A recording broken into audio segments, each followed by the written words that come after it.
Hello. Hi guys.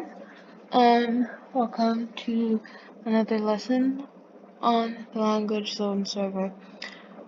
Today we are going to be talking about clauses of purpose.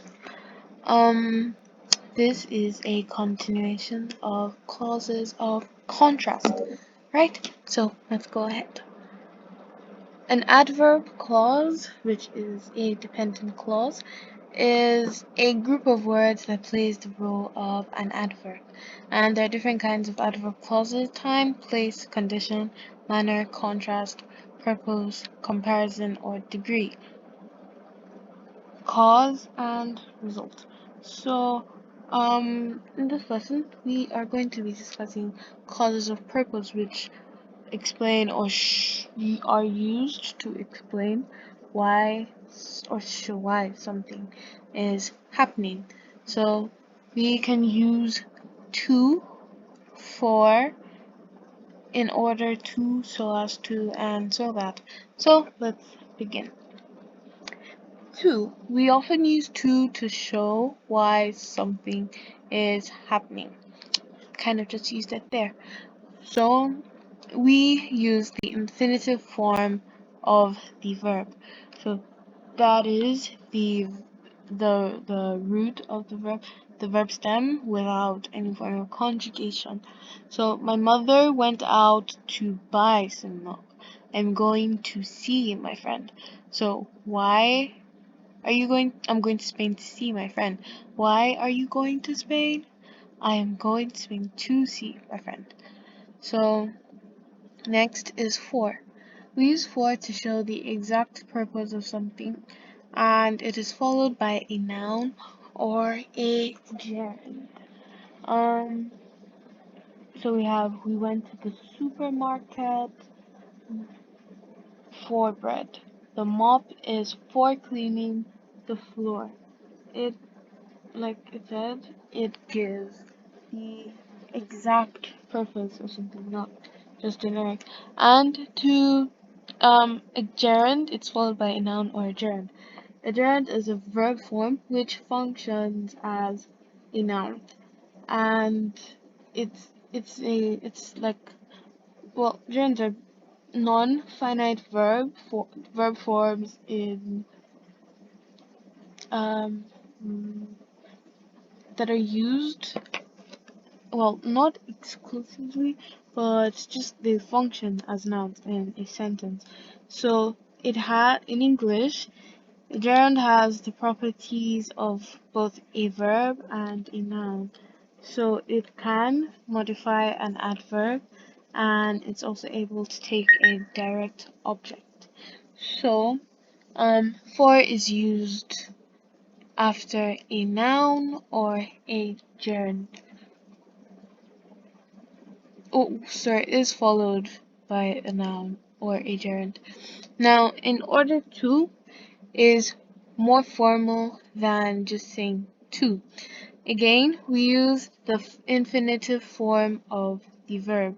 So I did some research in order to find the best music player. A meeting was arranged in order to discuss the team's progress. Zara studied all night in order to pass her biochemistry exam. So we move on to so that plus a clause. Now we can also use so that with a subject and a verb, which is the formula for a clause.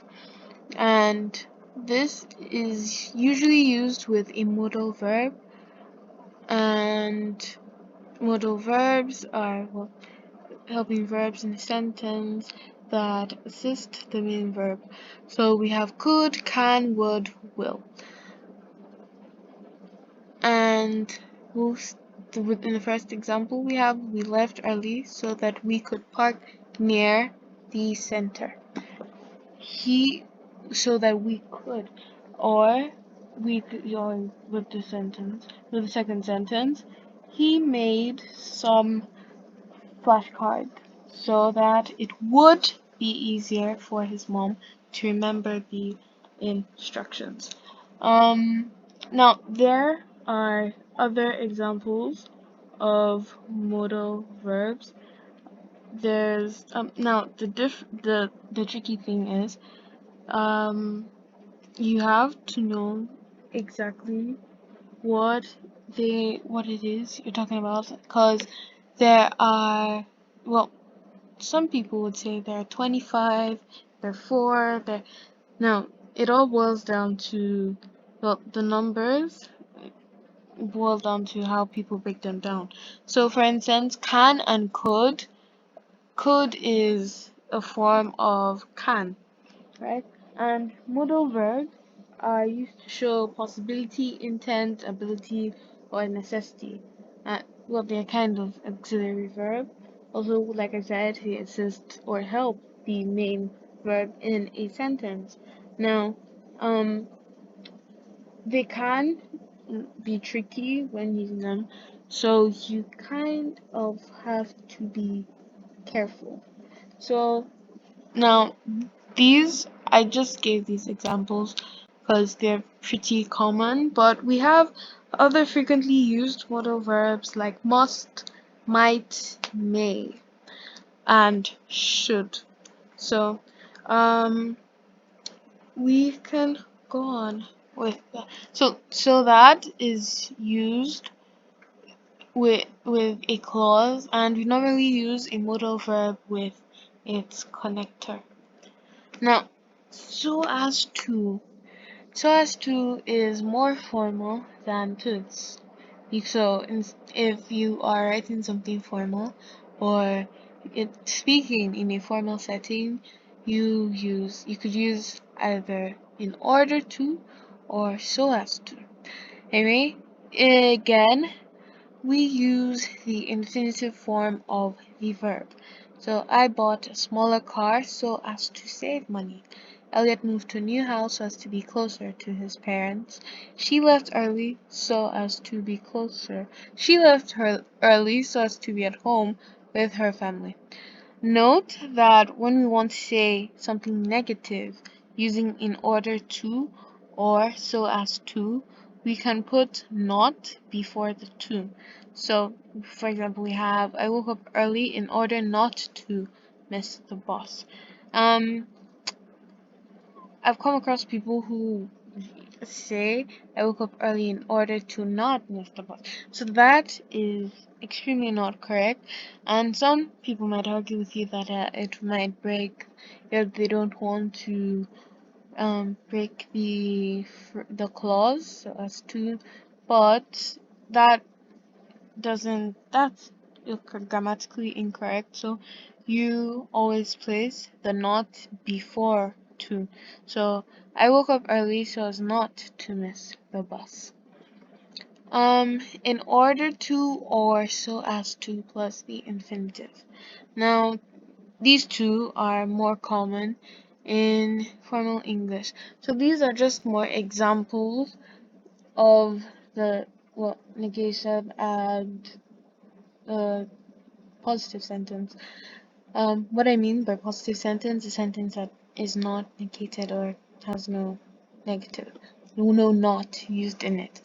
So, we were asked to stay in order to finish the project. He left home early in order not to be late.